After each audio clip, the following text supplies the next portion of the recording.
Very good afternoon friends, this is Tapas IAS. Tapas IAS में आपका स्वागत है। Today is 14th of September 2023 and we are going to discuss the Hindu का newspaper. So before going to discuss, आज 14 सितंबर है, हिंदी दिवस मनाते हैं अपन।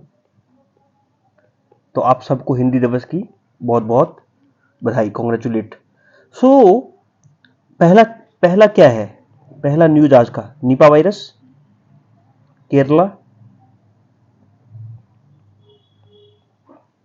सो आप सबको पता था कि इसमें 2 लोगों की अभी तक डेथ हुई थी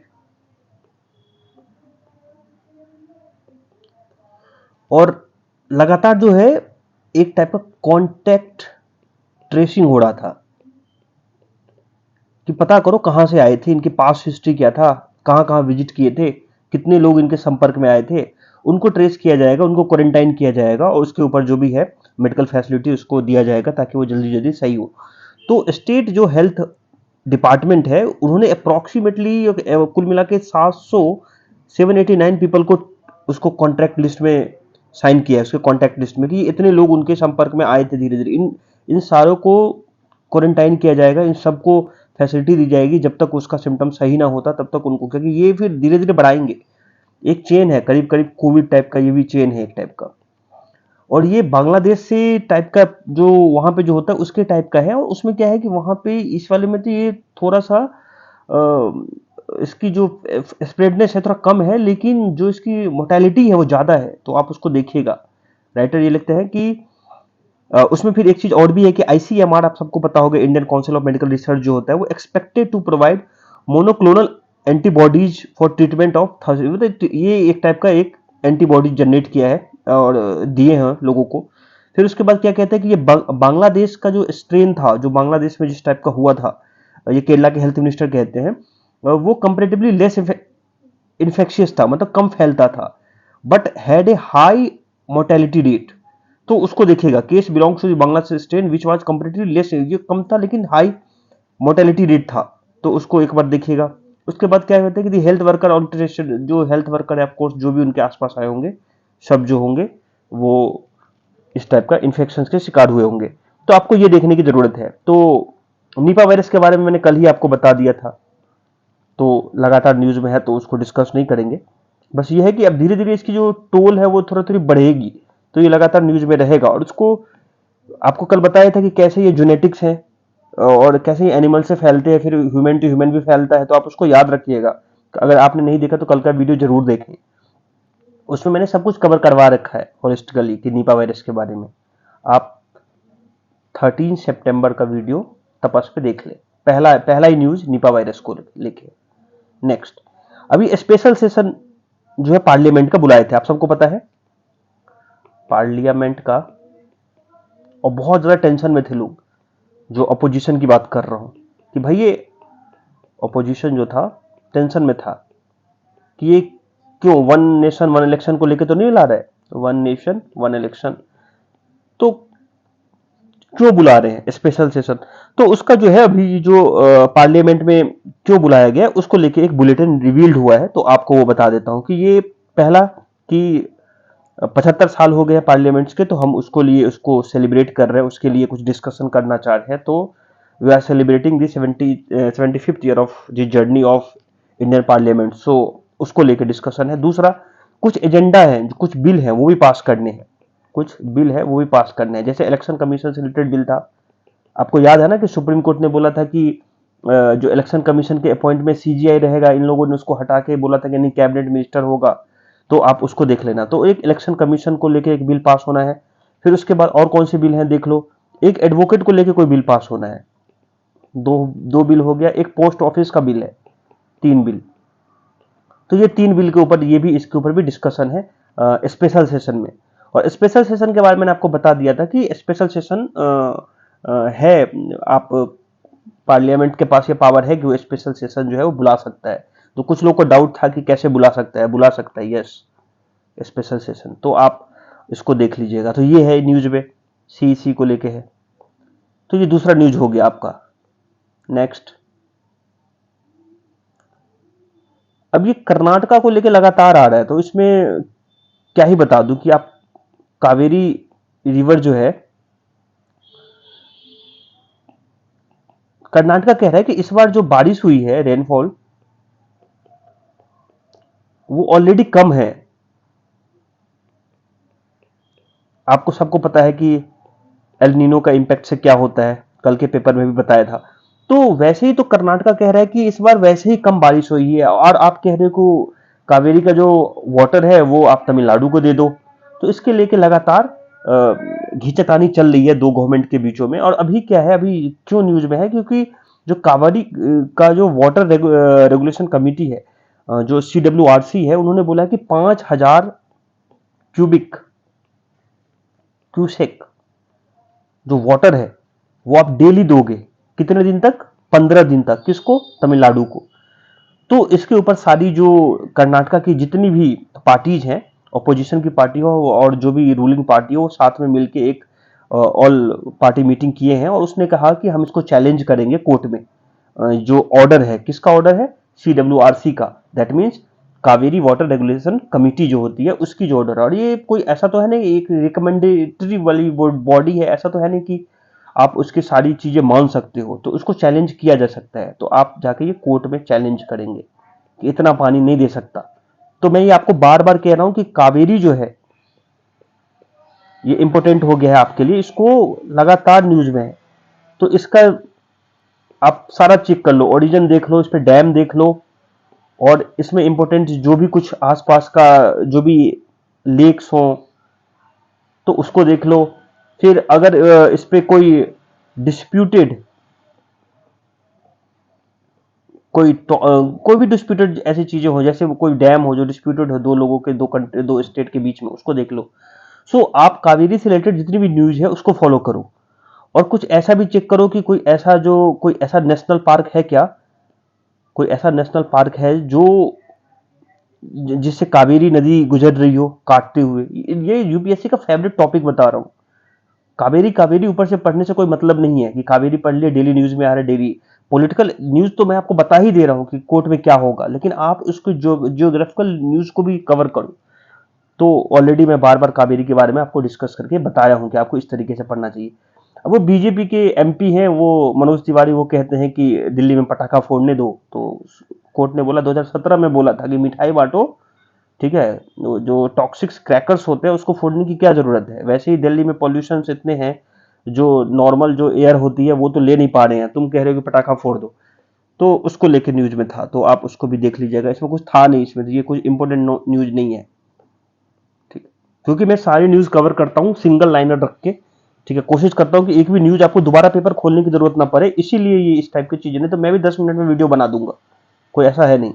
अब देखो, बीजेपी के जो MLA हैं, उसने अपने जो यूनियन मिनिस्टर है, law minister, union law minister जो है अभी के, उसको उसके ऊपर एलिगेशन लगाया कि ये तो करप्ट आदमी है ऐसा करके, तो उसको सस्पेंड कर दिया गया। तो केवल इतना दिमाग में तुमको होगा तो काफी है। राजस्थान पुलिस ने वो वाला केस था, मनेसर वाला केस था, तो उसको, तो वो तो नॉर्मल है, ऐसे ही है।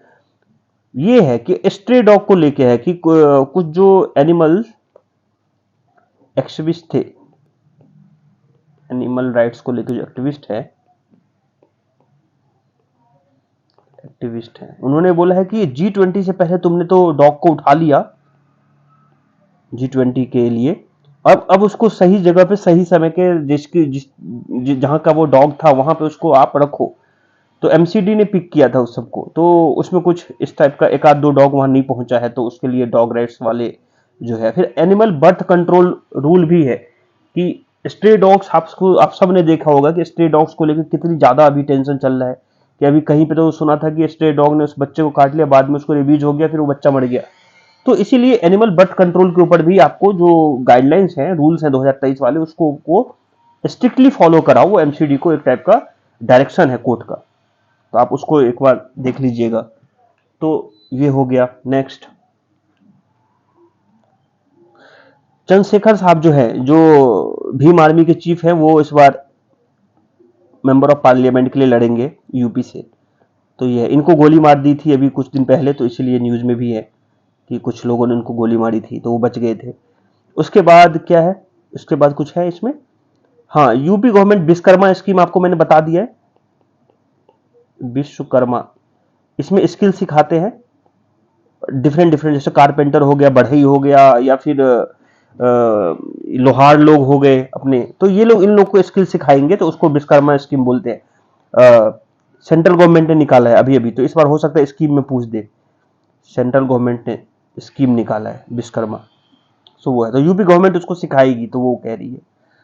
मराठा कोटा पता है, एक पाटिल साहब हैं, जो मनोज पाटिल साहब हैं, जो लगातार बोल रहे हैं कि जो कोट जो रिजर्वेशन हो वो दिया जाए, कोटा, तो उसको लेके लगातार जो है महाराष्ट्र सरकार गिंदी हुई है, शिंदे की सरकार, कि कैसे दे।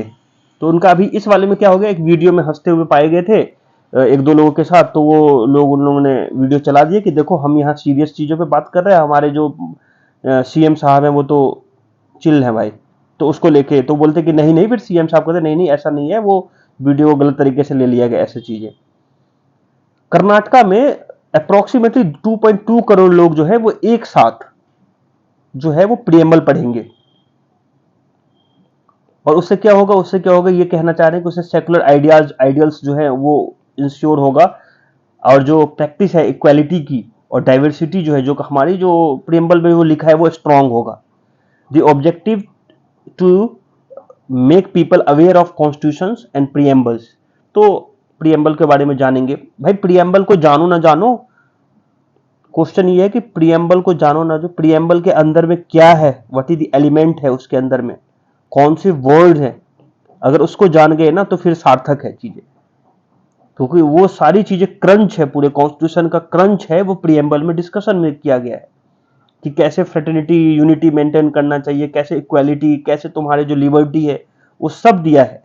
और सबसे पहले ये स्टार्ट होता है we the people of India, तो हम हैं जो अपने आप को एक कॉन्स्टिट्यूशन दिया है, और हमें वो चीज फॉलो करनी चाहिए। हमने उसको, उस कॉन्स्टिट्यूशन को बनाने के लिए हमारे फादर्स, हमारे जो भी फ्रीडम फाइटर्स थे, कितने लोगों ने उसको सही करने के लिए अपनी जान तक दी है। तो आप केवल प्रियम्बल्स के बारे में बताओ मत, पर बता रहे हो अच्छी बात है, प्रियम्बल आपको आप लोगों को बताओ, अवेयर कर रहे हो, ये एक प्रोग्राम है, अच्छी चीज है, लेकिन वो प्रियम्बल में क्या लिखा है वो समझा दो तो ज्यादा बेहतर है।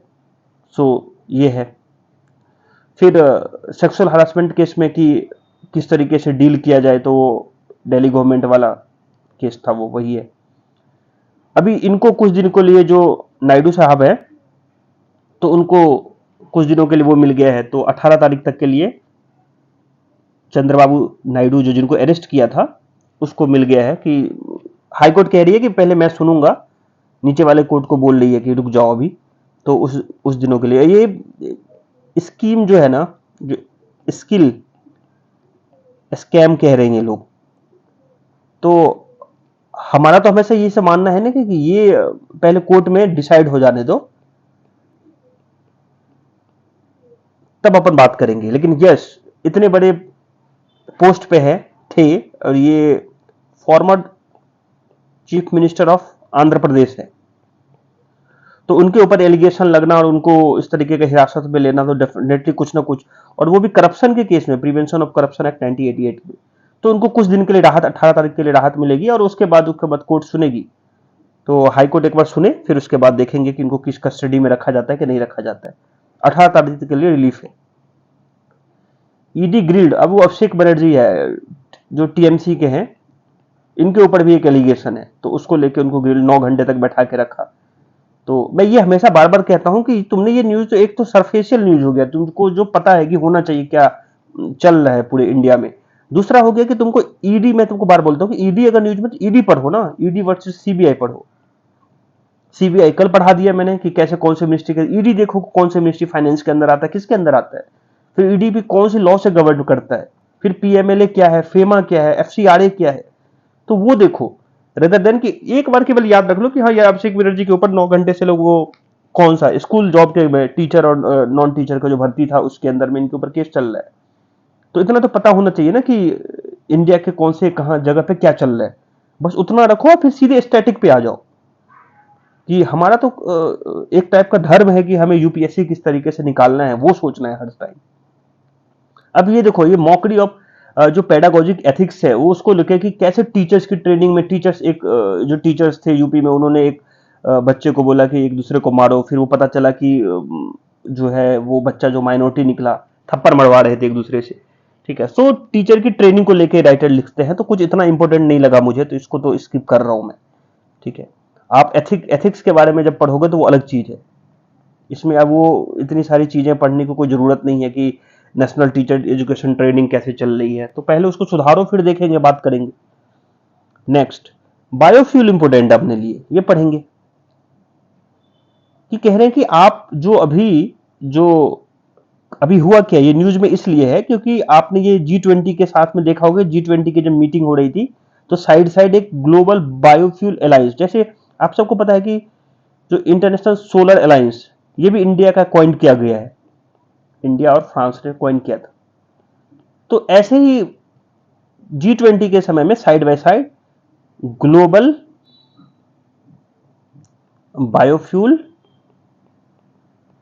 अलायंस, इसको स्टार्ट किया गया। केवल तो ये तुमको समझना जरूरी है कि ग्लोबल बायोफ्यूल और अलायंस, तो सबसे पहले बायोफ्यूल समझना है तुम्हें, और फिर देखना है कि इसको इंटरनेशनलाइज कैसे किया जा सकता है, ब्रेक कर दो सारे वर्ड्स को। तो पहले तुम तो बायोफ्यूल समझो, तो बायोफ्यूल पे देखते हैं कि बायोफ्यूल क्या है। एक टाइप का फर्स्ट जनरेशन इथेनॉल है which is primarily source from food crop. जो भी फूड क्रॉप से जो होता है ना, वो जो निकलता है उसको, उससे जो हम बनाते हैं उसको फर्स्ट जनरेशन एक टाइप का इथेनॉल हो गया वो। लेकिन सोचो ये सस्टेनेबल नहीं है। लेकिन अगर सेकंड क्या है, अगर जो सेकंड जनरेशन क्या होता है, फिर ये तो फर्स्ट जनरेशन हो गया, तो सेकंड जनरेशन क्या होता है पहले वो समझ लो। Which is made from crop waste and residue is unlikely to contribute much achieving the target due to several challenges related to feed stock supply chain scaling। अभी ये जो जब फूड क्रॉप का जो रेसिड्यू, जो उससे बचे, उससे जो निकले, ठीक है, जैसे गन्ना का अपने वो किया और गन्ना का हस्क निकल जाता है, तो वैसे जो जो फूड क्रॉप ना हो उसके जो रेसिड्यू हो उससे जो बनता है वो 2G होता है। और ये सस्टेनेबल है, थोड़ा सा रीजन बताऊंगा मैं, राइटर ने लिखा है, तो उसको लेकर देख लेते हैं। फिर अपना पहले दिमाग में ये भी सोचना है करंट अफेयर क्या है, कि अपन ने कोशिश करेंगे कि 20% जो हो एथेनॉल की मिक्सिंग हो, एथेनॉल की मिक्सिंग वाले व्हीकल्स हो।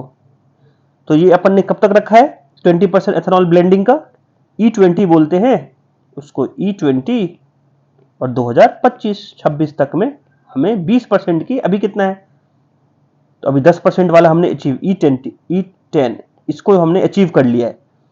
तो हमारा कोशिश है कि हम 20% की मिक्सिंग करें एथेनॉल की पेट्रोल में और सब डिफरेंट डिफरेंट डीजल वीजल्स में। सो 25-26 में ये इस टाइप की चीजें हमें करना है। तो उसके लिए हमें, आपको पता ही है कि उसके लिए हम जिस चीज पे डिपेंडेंट हैं, दैट इज कि हम क्रॉप पे डिपेंडेंट, तो हमारे उसका प्रोडक्शन ज्यादा होना चाहिए। अगर वो सरप्लस नहीं हुआ तो फूड वर्सेस फ्यूल हो जाएगा। आप कह रहे हो कि आपको फ्यूल में मिक्सिंग करनी है, इसमें मिक्सिंग करनी है ना आपको, E20 इसको करना है। लेकिन आप अगर फूड ही जो सरप्लस ना हुआ, सरप्लस, नॉट सरप्लस लिख लो, सरप्लस अगर नहीं हुआ, तो ये फूड को डाइवर्ट थोड़े कर सकते फ्यूल में। पहले तो रोटी कपड़ा मकान याद रखो हमेशा, पहले तो खाना दे दो भाई, अपनी जनता को खाना दो पहले, वो इंपॉर्टेंट है रदर देन फ्यूल दो। तो अगर ये सरप्लस है तब ट्रांसफर करो उसको फ्यूल में, ये कंसेप्ट होता है। तो फ्यूड वर्सेस फ्यूल का कंसेप्ट आंसर राइटिंग में आनी चाहिए। तो अब देखते हैं क्या कहता है राइटर। तो 1G 2G समझ में आ गया होगा कि 1G जो होता है सोर्स जो फूड क्रॉप से होता है, सेकंड जी जो होता है वो फूड के रेसिड्यू से आता है, क्रॉप के रेसिड्यू वेस्ट से आता है। ठीक है, अब पहला जी जो है फर्स्ट जी है, फर्स्ट जनरेशन जो बायोफ्यूल्स हैं वो सस्टेनेबल होता है, और सेकंड जी जो होता है वो नॉन सस्टेनेबल होता है, अनसस्टेनेबल होता है। अब देखते हैं क्या कहता है। अब ये राइटर उसको बारे में 2-3 लाइन लिखेंगे, मैं वो पढ़ के बता देता हूं। अब ये कह रहे हैं कि फर्स्ट, इंडिया क्रॉप यील्ड्स, मैंने समझा दिया कि India crop yield have already stagnated, global warming is expected to reduce. अब ग्लोबल वार्मिंग की वजह से जो इंडिया का जो क्रॉप का यील्ड होगा, जो प्रोडक्शंस होंगे, कि एक एरिया एक 100 मीटर के या 100 हेक्टेयर में कितना प्रोड्यूस करता है, वो प्रोडक्टिविटी कहलाता है।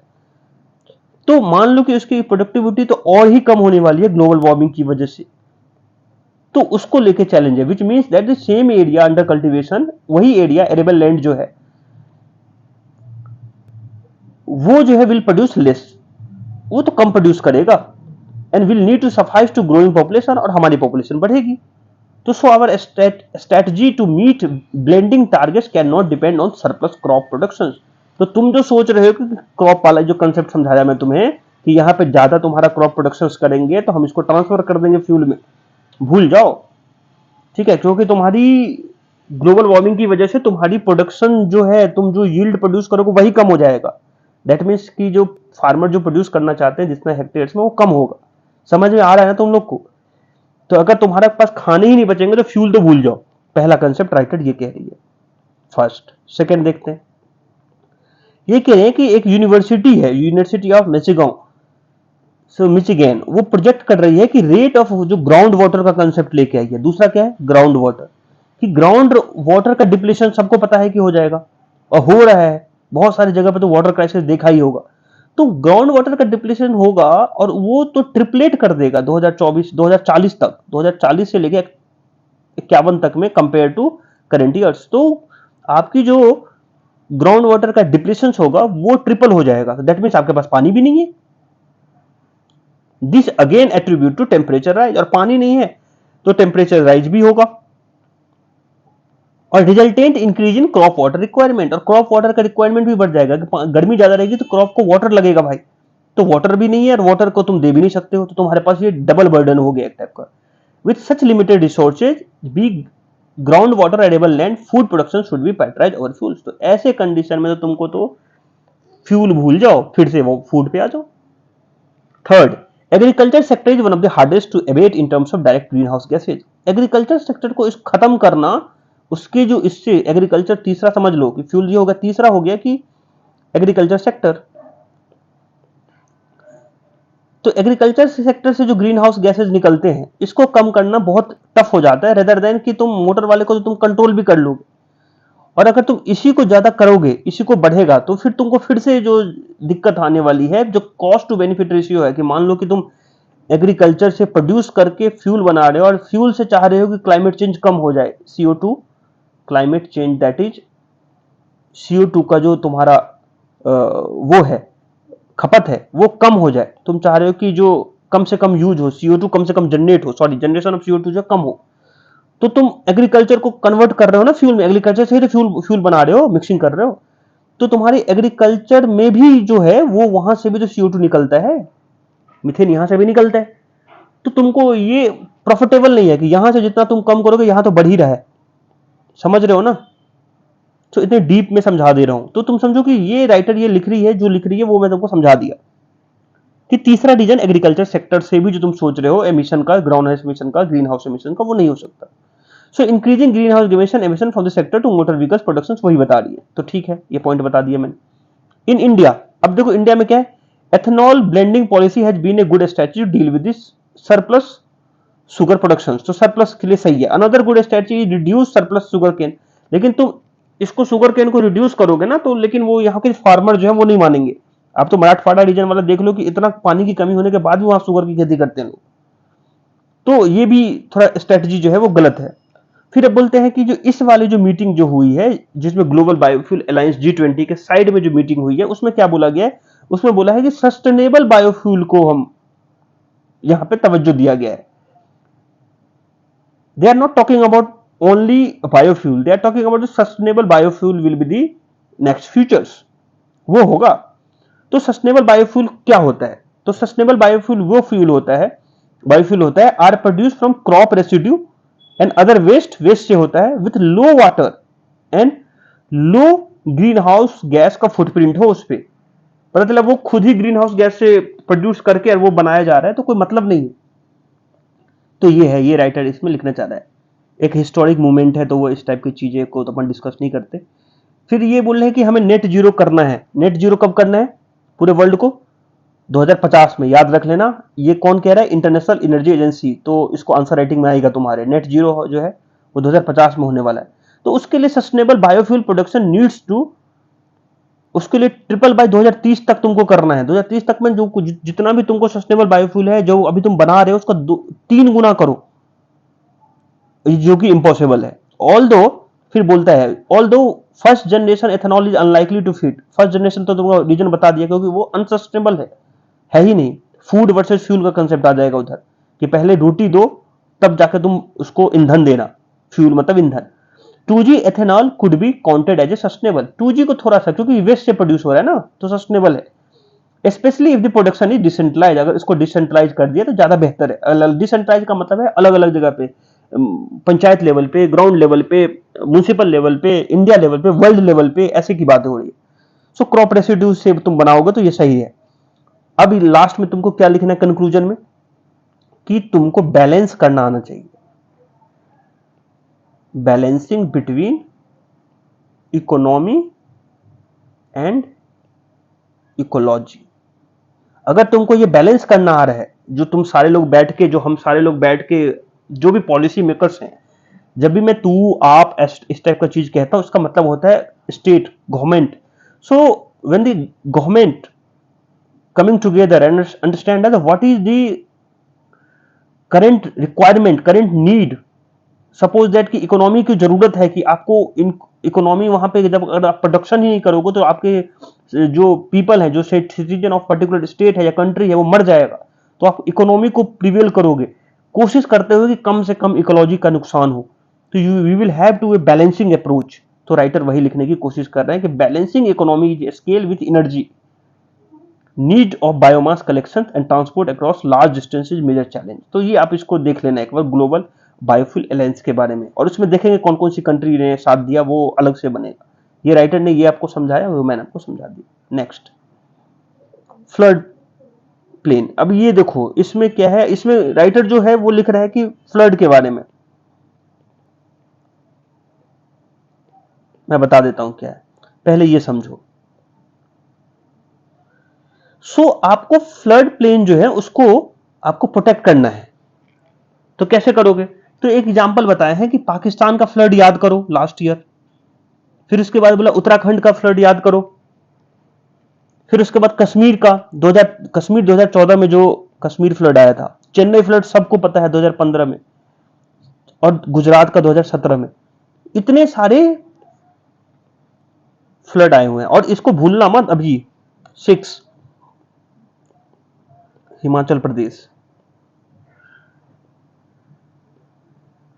बार बार मैंने बताया, हिमाचल प्रदेश का जो लैंडस्लाइड जो हुआ है किसकी वजह से हुआ है? फ्लड ही तो रीजन था इसका भी। और ये सब चीजें जो है वो क्लाइमेट चेंज की वजह से हो रहे हैं। क्या? क्लाइमेट चेंज, या फिर कुछ लैक ऑफ गवर्नमेंट पॉलिसी और lack of specific law related to flood. आपके पास डिजास्टर मैनेजमेंट है, डिजास्टर मैनेजमेंट एक्ट 2005, ये आपके पास है, लेकिन वो कैटेगोरिकली जो है फ्लड को डील नहीं करता है। तो आप पहले जो लास्ट ईयर का जो पाकिस्तान में जो फ्लड आया था, जिसमें कितने लोगों की जान गई थी, अप्रोक्सीमेटली लिख दिया है राइटर ने। मैं ये सब चीजों में डेटा में जाता नहीं हूं ऐसे। 1700 लाइफ गई थी और 33 मिलियन लोग इफेक्ट हुए थे। 1700 लोगों की जान एक फ्लड से। तो पाकिस्तान का फ्लड ले लो, या फिर उत्तरांचल का, उत्तराखंड का ले लो 2013 वाला, कश्मीर का ले लो, या फिर चेन्नई का ले लो, या फिर गुजरात का ले लो, या हिमाचल प्रदेश का ले लो। आपको डिजास्टर मैनेजमेंट जब आपका क्वेश्चन आएगा तो आप में ये सब फ्लड लिख सकते हैं, फ्लड के बारे में कि 13, 14, 15, 17 और में अभी हिमाचल में अभी 2023 वाला। ये सब के रीजन क्या है? तो राइटर कहता है कि ये सब के रीजन तो जेन्युइन एक चीज जो है ना, वो है फ्लड प्लेन। इसके बारे में आज बात करने की कोशिश कर रहे हैं। सो जब आप इस फ्लड प्लेन को इंक्रोच कर लोगे, इंक्रोचमेंट, यमुना वाला केस याद करो। अभी यमुना के आसपास में इतने सारे इंक्रोचमेंट थे कि जो यमुना में बारिश अभी जो हुई, जो ऊपर में बारिश हुई तेज, तो जो बैरेज थे वहां से पानी छोड़ा, तो ये फ्लड पर पूरा दिल्ली पानी से डूब गया, दिल्ली फ्लड हो गया, वो डूब गया था पूरा एरिया। तो इंक्रोचमेंट का तो ये बड़ा रोल है, उसके ऊपर मैंने वीडियो भी बनाया हुआ है। तो अगर फ्लड प्लेन को आप इंक्रोच कर लोगे, सबसे पहले रीजन जो आज ये डिस्कस करना चाह रहे हैं, क्लाइमेट चेंज तो भूल जाओ, क्लाइमेट चेंज की वजह से भी बारिश ज्यादा हो रही है। Second, climate change. तीसरा, माइनिंग। बहुत सारी रीजन है, रीजन लिखने के लिए कितने कितने चाहिए, जितने चाहोगे उतने लिख सकते हो। Mining. Fourth, lack of government policy and वही कानून, एब्सेंस ऑफ स्पेसिफिक लॉ। तो ये सब तो रीजन है जिसकी वजह से फ्लड्स आ रहे हैं। लेकिन इसमें आज जो राइटर डिस्कस करना चाह रहे हैं वो इंक्रोचमेंट को लेके है, कि बहुत सारी जगह पे इंक्रोचमेंट इतनी ज्यादा हो गई है कि आपने जो रिवर की जो नेचुरल फ्लो है उसको रोक दिया है। और अगर रिवर के नेचुरल फ्लो को अगर आप रोक दोगे तो डेफिनेटली वो जो है वो अपना विस्तार तो ढूंढ लेगी। बोलते हैं ना, मैं खुद का रास्ता खुद ही बनाता हूं। तो आप रोक के दिखाओ उसका रास्ता, कितनी देर तक रोक के रखोगे? वो आपके घर में घुस जाएगी। आपका घर मतलब क्या, सिटी में घुस जाएगी। तो रिवर यही करता है कि अगर आप रिवर के नेचुरल फ्लो को रोकोगे, ठीक है, तो रिवर क्या करता है कि वो आपके घर में भी घुसेगा, अगर आपके उसके घर में घुसोगे तो। और फिर राइटर कैसे, मैं तो कह नहीं रहा हूं, राइटर कह रहा है, कि आप उत्तराखंड चले जाओ, ये नदी है और नदी के बाजू में रिसोर्ट खोल रखे हैं, इनको टूरिज्म प्रमोट करना है अपना। तो तुमने तो फिर उसके बाद कुछ गाइडलाइंस है भाई, सुप्रीम कोर्ट के गाइडलाइंस है, कुछ खुद ही उत्तराखंड के गाइडलाइंस हैं, उसको भी आप ब्लॉक कर रहे हो, उसको भी नहीं मान रहे हो और फिर बनाते जा रहे हो। तो कुछ समय के बाद तो ऐसा होगा ना कि अगर तुम इसको ब्लॉकेज करोगे, ये फ्लड तुम्हारा है, इसको ब्लॉकेज करोगे तो ये यहां यहां यहां हर जगह बहेगी रिवर का फ्लो। तो वो राइटर उसको समझाने की कोशिश कर रहे हैं। और कुछ इंटरेस्टिंग पॉइंट है क्या इसमें? तमिलनाडु वाले में भी यही हुआ था, उन्होंने बोला था कि चेन्नई फ्लड जो हुआ था उसमें क्या था, मैन मेड डिजास्टर बोला था कोर्ट ने इसको, सॉरी कैग ने, कैग की रिपोर्ट में बोला था मैन मेड डिजास्टर है ये। क्योंकि आप, क्योंकि आपने किया क्या, कि आप इंक्रोच कर लियो इस एरिया को भी, उसके भी फ्लड प्लेन को। तो ये फ्लड प्लेन से तुम, ये एक आंसर में तुम्हारे ये आना चाहिए आज के वाले में। फिर बोलते सीखना क्या है तुमको, तो सीखो, जर्मनी से सीखो। कैसे सीखोगे? जर्मनी में 1996 में एक बार बाढ़ आई थी, उन्होंने क्या किया, वो फेडरल वाटर एक्ट जो है उसी को चेंज कर दिया और उसमें सुधार लाया। उसने फिर जो भी है टेक्निक्स लाया होगा, रिस्टोरेशन मेथड लाया होगा, फ्लड प्लेन को कैसे रिस्टोर किया जाए, वाटर को कैसे रिटेन किया जाए, इस टाइप की चीजें जर्मनी ने 1996 में करके दिखाया है। तो आपको सीखने की जरूरत है। और उसके बाद लॉ जो है, इंडिया का जो लॉज है, लॉ ऑफ इंडिया जो है, लॉ इन इंडिया जो है, no state in India has been able to prevent encroachment of floodness. तो इतने सारे हैं, कानून तो हैं, लेकिन आप उसको फॉलो नहीं करवा सकते हो, आप उसको इंप्लीमेंटेशन में आपकी दिक्कत है। कि इसमें लिख रहा है कि no state in India has been able to prevent encroachment on flood plains. So ये है। फिर यूके वीके में क्या होता है, यूके, जर्मनी, नीदरलैंड, यहाँ भी फ्लड जो आते हैं क्लाइमेट चेंज की वजह से, रिक्स वाली एरिया है, वो क्या करते हैं, उन्होंने एक टेम्पररी फ्लड डिफेंस वॉल बनाया है, एक पोल्डर बनाया है, एक डाइक्स बनाया है, बहुत सारी चीजें कर सकते हो आप ये मत बोल दो कि फ्लड तो अब नेचुरल है भाई, वो बारिश होगी तो आएगी तो नुकसान होगा। नहीं, फ्लड को तुम अलग तरीके से हैंडल कर सकते हो। It is the failure of the government, it is the failure of us, we the people है जस्ट। हम उसको बर्बाद कर रहे हैं, हम इन्वायरमेंट को बर्बाद कर रहे हैं। हमें जो टूरिज्म जो है जिस जगह पे होनी चाहिए, कि हमें भी तो आदत हो गई है कि हम वहां पे जाके रहें, तो वो उस टाइप की चीजें, जिस टाइप की डिमांड क्रिएट होती है, सप्लाई उस टाइप का आने लगता है। तो राइटर इस टाइप का जो है अनवर सादत है, वो साहब वो लिखते हैं। तो आप एक बार इसको देखिएगा। मोस्टली मैंने सारे, ये अर्थक्वेक के बारे में तो ऑलरेडी मोरक्को अर्थक्वेक डिस्कस हो चुका है, तो इसीलिए मैं इसको नहीं ले रहा हूं। Next.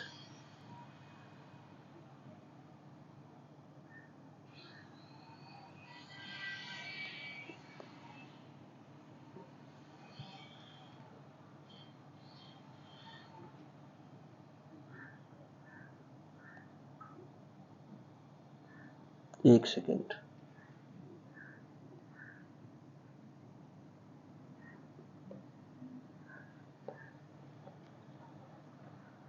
Global stock take report, तो ये मैंने आपको ये कैसे 2015 में, आप ऐसा याद रखें 2015 में आपने पेरिस क्लाइमेट किया था, पेरिस समिट, उसमें कहा था कि जो है या तो 1.5 डिग्री सेल्सियस या तो मैक्सिमम 2 डिग्री सेल्सियस से नहीं ज्यादा, इससे ज्यादा नहीं बढ़ने दूंगा। प्री इंडस्ट्रियलाइज जो आपका वो है क्लाइमेट चेंज को लेकर, जो आपने 2 डिग्री सेल्सियस ऑफ दिस इस एंड ऑफ दिस सेंचुरी, आपने ऐसा कहा था आपकी मीटिंग में। आपने आप लोगों ने बैठा और बोला कि चलो हम मीटिंग करते हैं, और उसमें पेरिस एग्रीमेंट निकाला आपने 2015 वाला। अब वो बोला हर 5 साल के बाद वो कह रही है कि आपको क्या सिंथेसिस करने के बाद, रिपोर्ट आने के बाद आपने क्या हासिल किया, तो उसको लेके है। तो एक 45 पेज का एक रिपोर्ट है, और ये कहते की फाइंडिंग बताता है कि world is not on track on achieve Paris agreement. जो वर्ल्ड है वो सही डायरेक्शन में नहीं है। पेरिस एग्रीमेंट में आपने जो कहा था कि 1.5 डिग्री सेल्सियस और मैक्स टू 2.0 डिग्री सेल्सियस, सो उसको इससे ज्यादा नहीं बढ़ेगा टेम्परेचर। तो आप तो उसमें तो सहमत नहीं है, आप तो उसमें तो जो आप कहे उसमें आप सही अचीव नहीं कर पा रहे हैं। ये राइटर लिखने की कोशिश, इसका जिस्ट ये है। Though there was still rapidly narrowing window for the country to get their act together. अगर अभी भी कोई मौका है तो तुम साथ में बैठ जाओ, हम सारे लोग मिलते हैं और क्लाइमेट चेंज को सॉल्व करने की कोशिश करते हैं, उसको लेके है। और उसको लेके एनडीसी बोलते हैं, जो है हर कंट्री को अपना एनडीसी देना होता है। ये जो है एनडीसी वो मैंडेटरी नहीं है, ये वॉलेंटरली है कि आप जो कंट्रीब्यूशन है आपका वो आप बता दो कि आपके यहाँ पे ग्लोबल जो एमिशंस हैं वो कितने होते हैं ग्रीन हाउस गैसेज के, और व्हाट्सएवर जो भी हो। फिर ये क्या कहता है कि दीज 17 हेडलाइंस स्टेटमेंट से that the government need to support way to transition their economy away from fossil fuels business, and that state and the communities must strengthen efforts. Yes, क्या कहने चाह रहे, सोचो कि आपको जो फ्यूल पे जो आप डिपेंडेंट है, फॉसिल फ्यूल, उसको आप चेंज करके रिन्यूएबल एनर्जी की ओर जाओ, पहला। तो इसके लिए तो इंटरनेशनल सोलर अलायंस है, और डिफरेंट डिफरेंट जो है वो कंट्रीज हैं वो अपने अपने खुद भी कैसे जो ग्रीन हाउस गैसेज हैं उसको किस तरीके से कंट्रोल कर सके, उसको लेके है। फिर क्या बोलता है, फिर ये एक राइटर ये लिखते हैं कि एक डॉक्यूमेंट के हिसाब से, ये एक डिक्लेरेशन के हिसाब से जो समझे हैं, उसमें ये कहना चाह रहे हैं कि अप्रोक्सीमेटली 6 ट्रिलियन के आसपास 2030 pre 2030 period required developing countries, ये इतना रुपया लगेगा।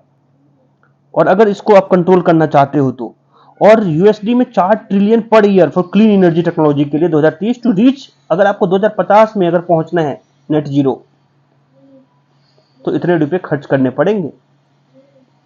ये तो एक पैसे की बात हो गई। नेक्स्ट, फिर और क्या कहा गया देखो, फिर एक United nation emission gap UNEP का रिपोर्ट भी आता है। उसने लास्ट ईयर बोला था कि 23 बिलियन टन CO2 को रिड्यूस करने का एक प्रोसेस स्टार्ट होना चाहिए, अगर आपको 1.5 डिग्री सेल्सियस और 2.0 डिग्री सेल्सियस के आपको टेम्परेचर में अगर उतने में खेलने हैं तो। लेकिन आप तो जिस हिसाब से आपका परफॉर्मेंस है, मतलब हम सब का परफॉर्मेंस है, उस हिसाब से तो हम 2 बिलियन कर पाए वही बहुत बड़ी है। तो 20 बिलियन का डिफरेंसेज है, तो कहां से CO2 कम करोगे इतना। तो उसको लेकर यूनाइटेड नेशन एमिशन गैप का एक रिपोर्ट है। तो गैप का रिपोर्ट जो भी है वो अपन पढ़ते रहते हैं, तो आप पढ़ते रहे ना। फिर एनडीसी मैंने आपको बता दिया है कि हर सरकार को एक अपना एक एनडीसी देना होता है, जैसे नेशनली डिटरमाइंड कॉन्ट्रीब्यूशंस बोलते हैं, कि आपने कितना कॉन्ट्रीब्यूशन करना है, आपने किस तरीके से फैसिलिटी अपनी यहाँ की यूज की, इकोनॉमी को किस तरीके के इकोनॉमी में कन्वर्ट किया है, ताकि आपका जो CO2 का जो जनरेशन है वो जनरेट करते हैं वो कम हो जाए। तो एनडीसी उसको बोलते हैं। और एनडीसी जो मैंडेटरी नहीं है, मैं बार बार आपको रिपीट कर रहा हूँ। तो एक टाइप का सेल्फ असेसमेंट है कि हम कम करेंगे, हमारी इकोनॉमी जो है वो फॉसिल फ्यूल पे कम डिपेंडेंट होगी, रिन्यूएबल एनर्जी पे हम ट्रांसफर कर देंगे, या ग्रीन एनर्जी पे कर देंगे, या कुछ टेक्नोलॉजी इस टाइप का लगाएंगे वहां पे। फिर जैसे आपको पता है कि कुछ जैसे कोल की कंपनियां हैं, वो अपने यहाँ पे कार्बन का स्टोरेज कर लेती है, और कार्बन की जो मेथड्स हैं जो कार्बन को खत्म करने का वो अंदर रखती है, उससे जो होता है वो कार्बन है वो जो है वो एटमॉस्फेयर में आता है। तो ऐसे ऐसे टेक्निक्स करके हम जो है अपने एनडीसी को कंट्रोल में ला सकते हैं। तो वो लेके एक रिपोर्ट है, तो एक टाइप का ये रिपोर्ट है। फिर क्या कहती है, फिर डेली डेक्रेशन को तो मैंने बता ही दिया कि वर्ल्ड को आपको फाइनेंस देने की जरूरत है। आप केवल ये मत बोलो कि क्लाइमेट चेंज इतना इतना हो रहा है, आप ये बोलो कि इसके लिए फाइनेंस देने को कितना रेडी हो। आप डेवलपिंग कंट्री को तो फाइनेंस दे ही नहीं रहे हो। डेवलपमेंट को जितना फाइनेंस चाहिए था उतना आप दे नहीं रहे हो, और जो फाइनेंस के जो भी मेथड है आप उसको सब पे ब्लॉक लगा के रखे हो। तो इसको लेके पहली बार जो है वो उसमें डिस्कस किया गया कि इतना पैसे की जरूरत है। तो ये है।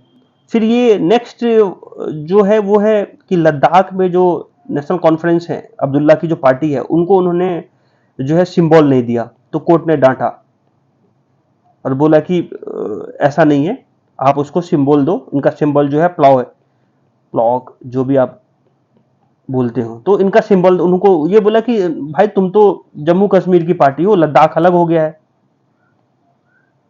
तो यहां पे तुमको तेरा सिंबल नहीं मिलेगा, जो भी सिंबल है तुम्हारी पार्टी की। तो इन्होंने ये कोर्ट गए, बोलते कि नहीं हमको तो मिलना चाहिए। तो कोर्ट ने इसको डांट पड़ा कि डबल बेंच जो जजमेंट, और उन्होंने लद्दाख के एडमिनिस्ट्रेटर को काफी हार्श तरीके से चिल्लाया और कहा कि ये इससे पहले भी जो हाई कोर्ट का डिसीजन था तुमने उसको भी हटा दिया, फिर डबल बेंच का डिसीजन आया तुमने उसको भी नहीं सुनी। तो क्यों भाई, तुमको कोर्ट वोट से तुमको डर लगता है कि नहीं।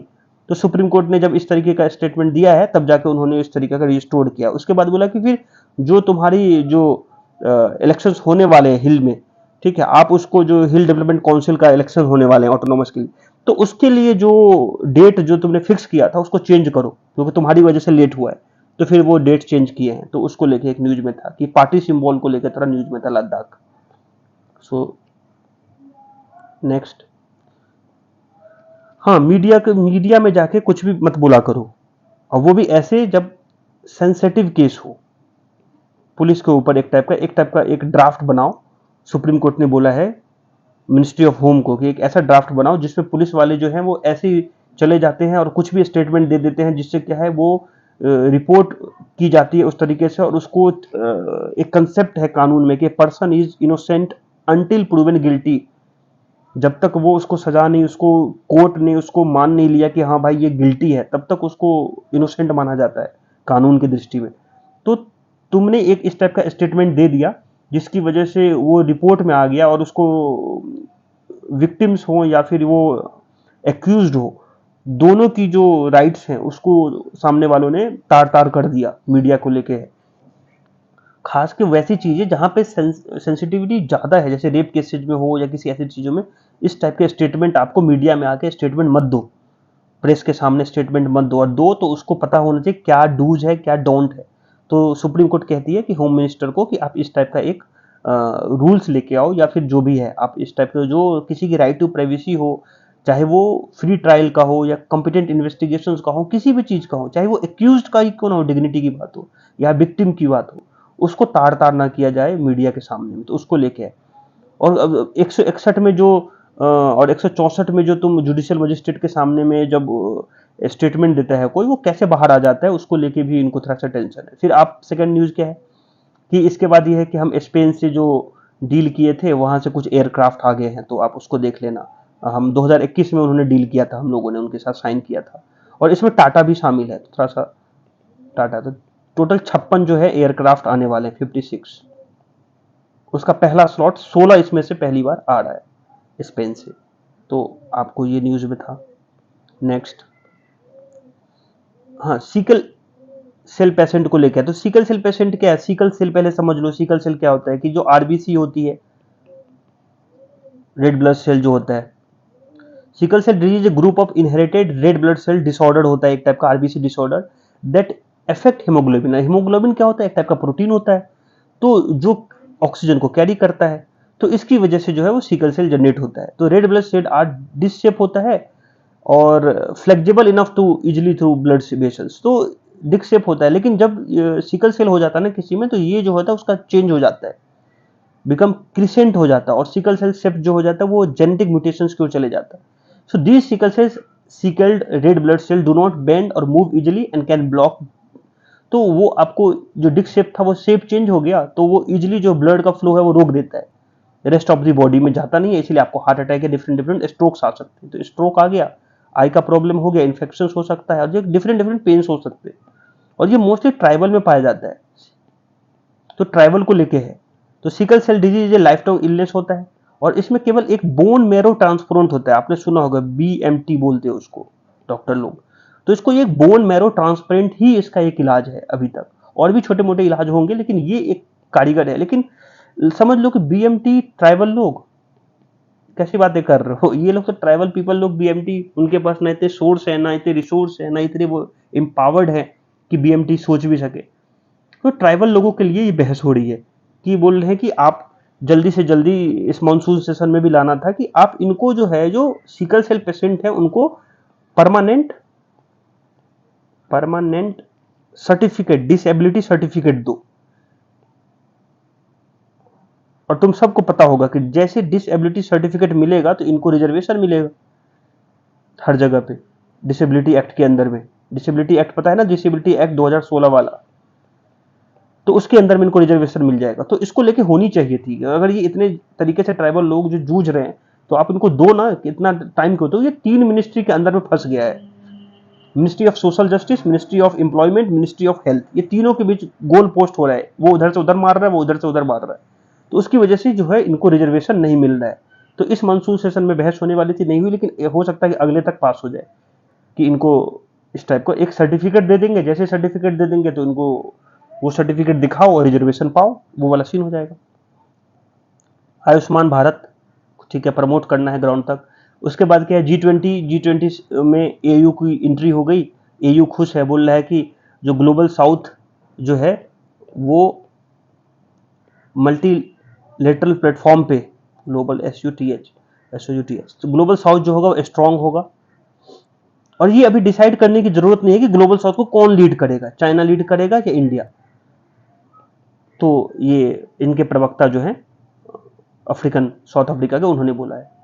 नेक्स्ट, रसिया हेल्प करेगा नॉर्थ कोरिया को सैटेलाइट के प्लान में, तो ये है। और अमेरिका उसको वॉच कर रहा है, वेस्ट जो है उसको इजीली वॉच कर रहा है, देख रहा है कि क्या अब ये हेल्प करेगा इसमें। तो ये आर्मी जो है यहाँ से जो है वो वेपन्स जो है